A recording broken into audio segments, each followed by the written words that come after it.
Pinyin. What is pinyin? Pinyin is simply the romanization of Chinese characters based on the pronunciation. In other words, spelling out Chinese phrases with letters from the English alphabet. Guys, welcome to my channel. Hope you guys have been doing great, and if this is your first time visiting my channel, welcome, and I hope you get to appreciate the content of this channel. I know in my previous video I spoke to you guys and I was like, our next video will be sharing with you guys how to improve your reading and writing when learning the Chinese language. But it occurred to me that before delving or before shooting these videos, I have to let you guys in on some basic facts and things you need to keep in mind before learning the Chinese language. That's if you're someone who has this plan, who wants to learn the Chinese language, or if you're already learning the language, these are facts you have to keep in mind. So let's delve into this video.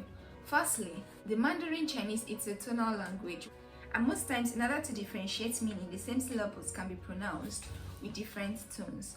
What do I mean by this? It simply means a particular word in Chinese could actually have different meaning based on how they are being pronounced with different tones.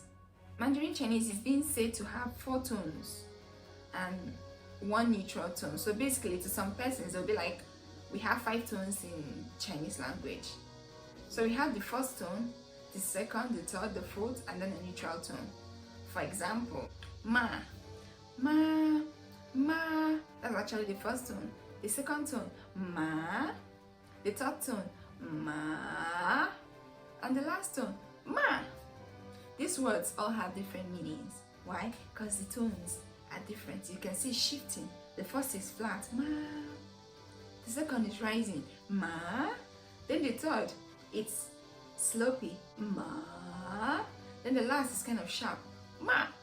So you have to know when you're coming to learn the Chinese language, all these tones, like these different tonations, it's going to have an impact in the way the person listening to you or receiving what you're speaking is going to make a meaning out of what you're saying. So it's actually very important you know this. Secondly, pinyin. What is pinyin? Pinyin is simply the romanization of Chinese characters based on the pronunciation. In other words, spelling out Chinese phrases with letters from the English alphabet. Most times, I have friends who are not studying the Chinese language. You'll be like, when you see a character, how do you know how to read the Chinese characters? It's really not magic. It's just while you're learning the Chinese language, you're going to be taught pinyin. This pinyin is just like spellings of these Chinese phrases using the English alphabet. So that way it's easy for non-speakers to learn how to read the Chinese characters. Why? Because this pinyin is just like an English representation or an English spelling of the Chinese character. When you've gone through your learning and all that, it's going to be easy for you, because when you're learning any character, you're also learning its pinyin and how to write these characters. So when you've undergone this training or this learning processes, so when you see any Chinese character, it's going to be easy for you to read. So it's actually very necessary. So in essence, one thing about the Chinese language, you just have to practice, and practice. Okay. The third stuff you have to keep in mind, Chinese is often considered as one of the hardest languages to learn. In a way, I understand why a lot of people have this conception about the Chinese language. I think it's mostly because of the character. But really, learning the Chinese language, it's really not difficult. You just have to be focused and you know what you want, so you just have to work hard towards it. And the more you learn, the easier it gets. Yes. And if you can master, let's say, about 2,000 to 3,000 Chinese characters, then reading Chinese characters is really going to be easy for you. It's really going to be easy. Yeah. And last but not the least, the 4th thing to keep in mind before you learn the Chinese language is word order. It's just like you're learning the English, the subject, the verb, object, predicate, and all that. Yeah. When you're learning the Chinese language, you're going to find out that the word order is actually different from the English system. So it's something you have to get used to. It's just normal. Referring as when we're learning Chinese language, we get to translate words in the order of a mother tongue.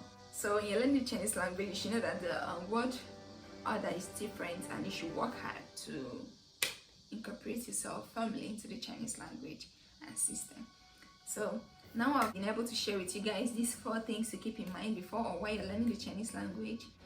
I think in the next video, it will not be easy for me to share with you guys improve your reading and writing while learning the Chinese language. So as in my last video, today's video, I'll be teaching you guys how to ask how are you and how to reply I'm fine in Chinese. To ask how are you, you simply say 你好吗?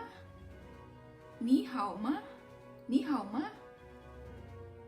You can actually repeat after me. 你好吗?你好吗? I'm fine. 我很好. Okay? Let's repeat it again. 你好吗? How are you? 你好吗? 你好吗? I'm fine. I'm fine. 我很好. 我很好. 我很好. Okay? I hope this is actually helpful to someone out there. So you can actually practice this at home if you're interested, and in our next video we'll be talking about how to improve our reading and writing when learning the Chinese language. So I'll see you guys in my next video, and for today it's a bye guys.